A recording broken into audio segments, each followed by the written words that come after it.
Hello and welcome back to another Grand Cross Age of Titans video. In today's video, we're going to be looking at the infantry investment order. And so, might be a little bit surprising that I'm actually doing a video on infantry, considering the fact that they're not that well represented in Grand Cross as of right now. But as always, I still think it's important to go over every single different tier type, as I don't know what else we're really supposed to do. Well, we're just waiting for KVK2.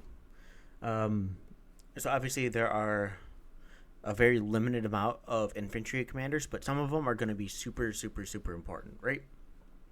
So some of them we have Claudia, we have Iris, we have Arthur, and then we have other ones in the unique spot. So let's go ahead and just talk about the three legendaries that I did mention.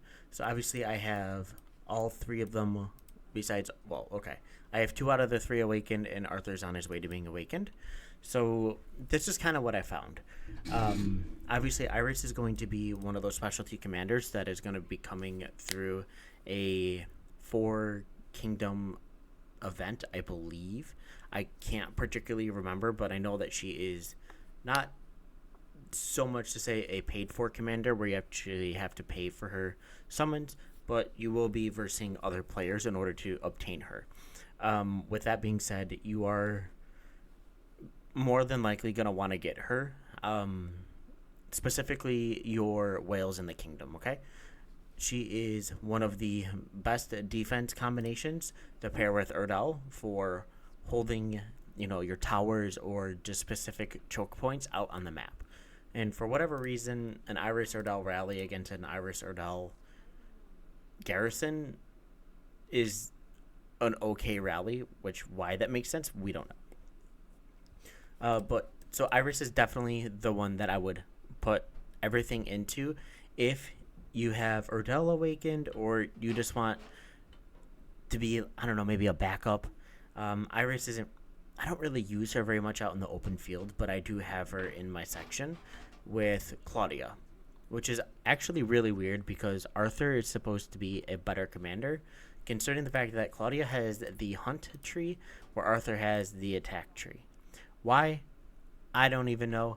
Maybe he'll be a little bit better than Claudia once I fully awaken him and get this extra 25%, along with the 50% chance of dealing 300% of attack.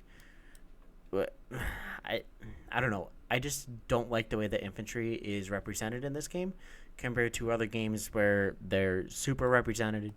And if you choose to go infantry, you have a mass versatile selection of hero combinations, but it is what it is, right? So definitely I would invest in Iris first. Like I said, she's super versatile. She's amazing at garrison. She would even probably be pretty good on your city wall. I haven't tried this yet, so I don't specifically know for sure. And then Claudia or Arthur, whichever one that you want to go for, it's fine. They typically go primary to Iris' secondary. But I guess there are some other combinations that are going to be a lot cheaper for you to take a look at. If we go ahead and scroll down, not Galahad, I am looking for Jeanette. So although she's not as powerful and great as we once thought that she was, she is still a very solid choice to put primary to an Iris secondary. I used this combination for quite some time until I had Claudia awakened, and then Claudia overtook Jeanette at that point in power. But still a very nice combination. So Jeanette is definitely a commander that is going to be super versatile. I primarily use her for infantry. I don't know why it's just always kind of stuck like that. I don't see Jeanette being a cavalry leader or an archer.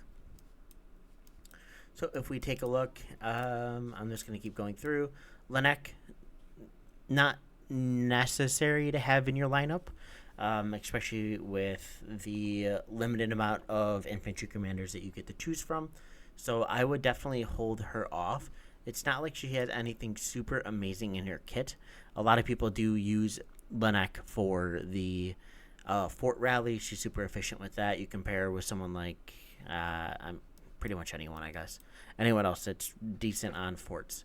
I personally just use Sekhmet and Biam. It works perfectly fine, but that is that. Next, we are going to take a look at, I know I'm clicking all of them. There we go, Clope. So obviously she is infantry in station, and Clope is one of those commanders that just kind of comes out of right field and is pretty darn good for certain stuff. So in I guess my own opinion, Clope is a weaker Erdel, and Clope is only going to be for infantry, where Erdal is for any tier. I guess it just kind of depends on what you have as your secondary.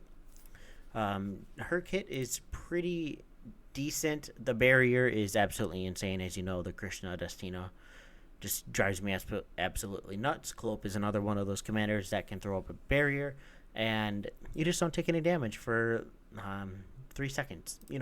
Why not? She also has some defense and health. Health I am not very fond of, as we all know. So right now it is 12% because she is awakened. The skill damage taken decrease at 10%. That is also pretty brutal for some of those high power marchers with an immense amount of skill damage. But still not more powerful than a whale who has, tier 4, tier 5 with awakened legendaries. And then, of course, the infantry type attack increase at 10%. You get that whenever there's a barrier on, so you only get that for 10 seconds. So pretty much Iris is going to be great. And then if you want to have a full-on infantry march on the field, you're going to want to go for someone like Jeanette. If we take a look down here, I believe that there's one more that I'm missing. A couple more, actually. Roxana is another one that most people use on the wall, and it drives me absolutely nuts. Not saying that she's bad by any means, but her kit is okay. I've awakened more legendaries than I intended to when I first started playing this game. But damage taken decrease, heal lightly wounded units, both of those are just absolutely insane. You get an increased attack when you're defending. You get increased defense. And then finally, you get basic attack damage taken decreased by 15% when her troops are at 50% or lower, which is actually a really crazy skill if it works as I think, judging from other games, to where it makes her, I don't want to say more powerful, but maybe just as powerful as, her having a full amount of troops whenever she's stationed compared to having 50%. So it doesn't drop off over time. Canis, I've never really done anything with her except just kind of leveled her up and awakened her. So let's take a look here. So 300% attack up to 3 enemy troops in a fan-shaped area to the front. So she has AoE, which is area of effect. Increases attack by 10%. She has a station at 10%, which is weird because she is an attack tree. And then troops skill damage increased by 10%. So obviously, there are better choices out there. This third skill really kind of makes me a little upset because she's infantry and attack. So she should be good out in the open field or possibly even rallies for a unique. So that doesn't make all that much sense to me. But order of investments for legendary's sake, definitely Iris. She's not going to come out for quite some time. So if you're going to choose to go either Claudia or Arthur, both of them I guess are okay for legendaries to put as primary. She's definitely not going to be leading any rallies, especially at this point in the game, considering the fact that we have so many additional options that are just that much better. And then I would definitely work on someone along the lines of, Lanek for the fort rallies. You take less losses, use less resources to heal. Jeanette, just because she's so versatile. And then, of course, you can throw Clope in there, maybe instead of Lanek. So Jeanette and then Clope, just so you have something to put on your wall if you're strictly going infantry in hopes that something stronger comes out later in the game. And then you can do the other few just as a backup. My guess would be maybe Clope and Roxana would be okay for an infantry defense on your own castle, but I'm not particularly sure considering the fact that they are uniques and only infantry based, so the cavalry, archers, and siege units aren't going to have that extra little bit of defense stats, so they're probably going to end up dying a little bit quicker. So unfortunately, there's not really much for me to chat about in this video regarding some of these infantry heroes. So if you have anything else to add to this, please leave me a comment. Maybe I missed something. I don't know. But anyway, I will catch you guys all in the next video. We do have the new season coming out on Wednesday, so I will be creating a video on that.